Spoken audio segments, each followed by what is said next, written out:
নমস্কার। Lost and rare রেসিপিজে বিনা তেলে রান্নার সিরিজের আরও একটি পর্বে আপনাদের সবাইকে স্বাগত জানাই। আজকে এই সিরিজের তৃতীয় পর্ব।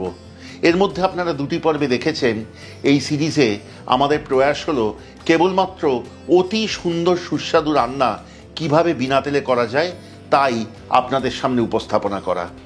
তাই জন্যই আমরা এনেছি একের পর এক এমন রান্না যা সত্যি যে বিনা তেলে করা যায় তা ভাবাও যায় না।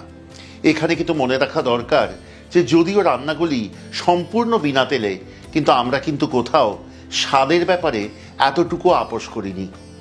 আমরা সবাই অনেক টাকা খরচা করে রেস্টুরেন্টে যাই, হোটেলে যাই খাবার খেতে বিভিন্ন, কিন্তু সেই রান্নাই যদি বাড়িতে বসে করা যায় মাত্র কয়েক মিনিটের মধ্যে, তাও যদি একেবারে ঘরোয়া উপকরণে তৈরি হয় একেবারে ধাবা স্টাইলের বা রেস্টুরেন্টের স্টাইলের, অর্থাৎ রেস্টুরেন্ট বা ধাবার কায়দায় তেমনই সুন্দর খাবার, তাহলে কেমন হয়?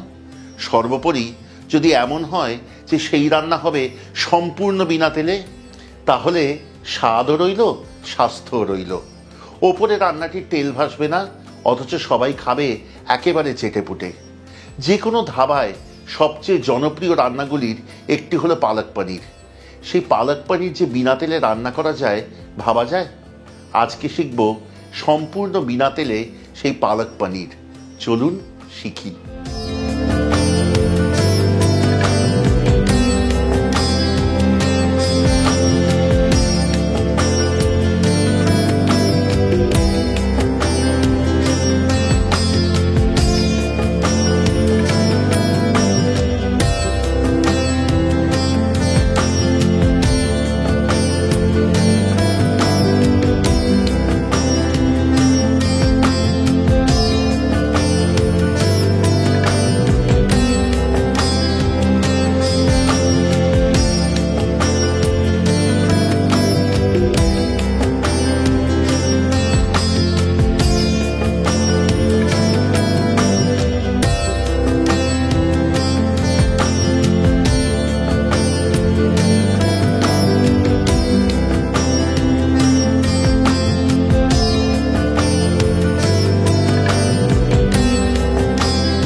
সম্পূর্ণ বিনা তেলে ধাবার মতো পালক পনির রান্না করতে গেলে প্রথমে কসুরি মেথি খালি খোলায় ভেজে নিন।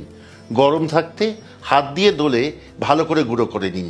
তারপর আসুন রান্নার পরবর্তী ধাপে, সেটি কিন্তু সবচেয়ে প্রয়োজনীয় ধাপ।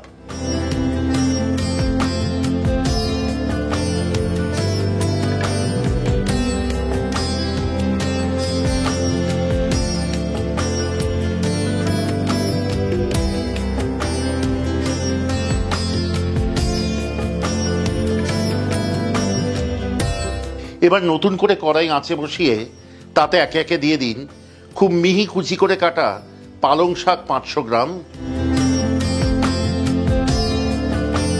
মিহি কুচি করে কাটা পেঁয়াজ একটি বড়, 1 চা চামচ আদা বাটা, 1 চা চামচ রসুন বাটা, 1 চা চামচ পরিমাণ লঙ্কা গুঁড়ো, 1 চা চামচ হলুদ গুঁড়ো, 1 চা চামচ ধনে গুঁড়ো, 1 চা চামচ জিরে গুঁড়ো, 1 চা চামচ গরম মশলা গুঁড়ো, 4 চা চামচ পরিমাণ টমেটো বাটা বা টমেটোর কাত, স্বাদ অনুযায়ী নুন এবং 1 টেবিল চামচ পরিমাণ চিনি। মনে রাখবেন এই সময় কিন্তু রান্নাটিতে এক ফোঁটাও জল যোগ করবেন না। আঁচ জ্বালান এবং রান্নাটি ধীরে ধীরে কষাতে থাকুন। দেখবেন পালং শাক জল ছাড়ছে এবং সেই জলেই রান্নাটি হবে। ধীরে ধীরে কষান পরবর্তী 7 থেকে 10 মিনিট।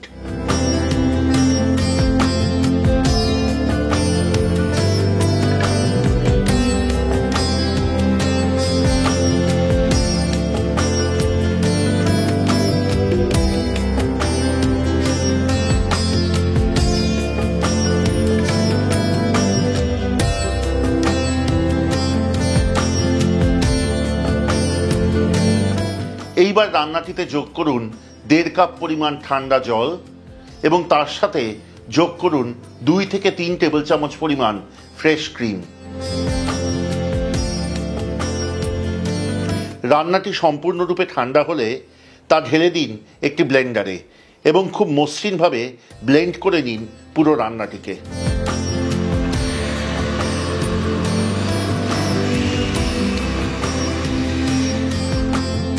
এইবার আঁচে আবার একটি কড়াই বসান এবং আগে প্রস্তুত করা মিশ্রণটি ঢেলে দিন। এইবার রান্নাটি ফুটে উঠবার জন্য অপেক্ষা করুন।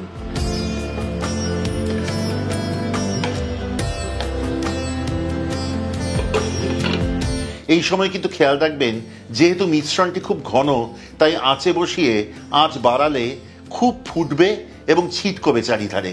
সেই জন্য এই সময় যখন আঁচে বসাবেন তারপর কড়াই ঢাকা দেবেন। হতে দিন রান্নাটি আরও 4-5 মিনিট ফুটে ঘন হোক আর একটু। তারপর আঁচ একদম কমিয়ে নিন এবং তারপর ঢাকা খুলুন। এরপর ছেড়ে দিন পনিরের টুকরোগুলি আলতো হাতে নাড়িয়ে দিন।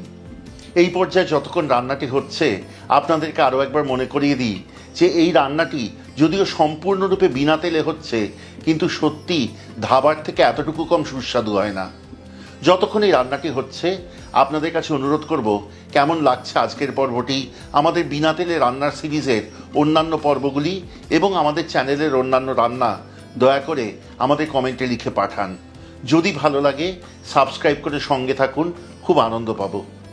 যদি মনে করেন এই ঐতিহ্য রয়ে যাওয়া উচিত এবং এই সব রান্না আপনারা যদি ছড়িয়ে দিতে চান আরও অনেক মানুষের মাঝে, যদি এইসব বিনা তেলে রান্না দেখে মনে পড়ে এমন কোনো মানুষের কথা যার সত্যি প্রয়োজন হবে হয়তো সুস্বাদু অথচ বিনা তেলে রান্নার, তাদেরকে শেয়ার করতে ভুলবেন না।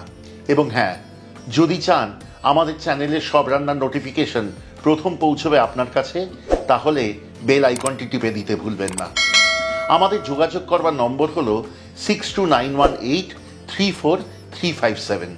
যদি আপনাদের কাছে থাকে এমন কোনো রান্না যা আপনারা আমাদের সাথে ভাগ করে নিতে চান, অথবা যদি আমাদের থেকে খাবার নিতে ইচ্ছুক হন, তাহলে সোমবার থেকে শনিবার কলকাতার এই নাম্বার 6291834357 এতে ফোন কল করুন অথবা হোয়াটসঅ্যাপ করুন।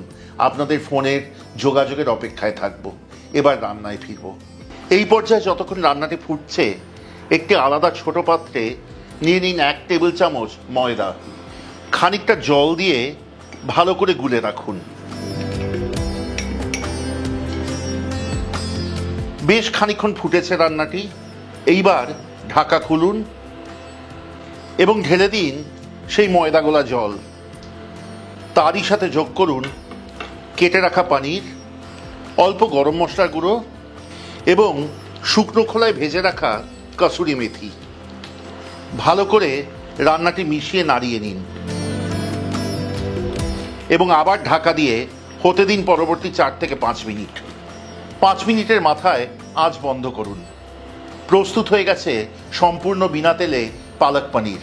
পরিবেশনের আগে ওপর থেকে আরও একটু ফ্রেশ ক্রিম ছড়িয়ে দিতে ভুলবেন না।